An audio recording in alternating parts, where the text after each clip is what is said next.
Oli aika, jolloin ajatukset eivät jättäneet rauhaan. Ne pyörivät mielessä kuin pistävät ampiaiset. Vieläkin ajatukset välillä pyörivät mielessä, mutta ampiaiset eivät enää pistä.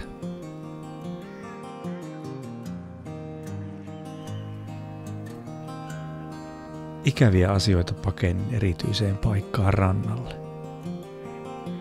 Kävelin kiveltä kivelle kaislikon seassa.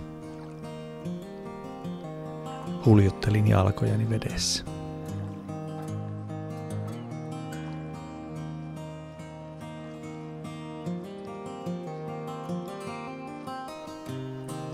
Se on ollut jännä huomata, minkälaisissa tilanteissa tunnen turvallisuutta. Ne on sellaisia hetkiä, kun olen täysin itsekseni. Viihdyn itseni kanssa.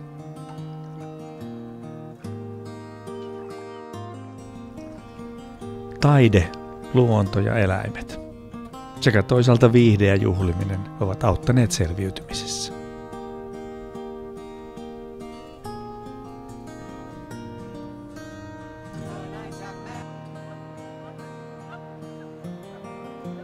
Huumori on ollut selviytymiskeino. Nauraminen, pitkään nauraminen. Ja se, että olen tullut kuulluksi ja ymmärretyksi vertaisten kanssa.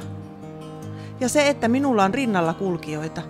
Osaan välittää ja rakastaa.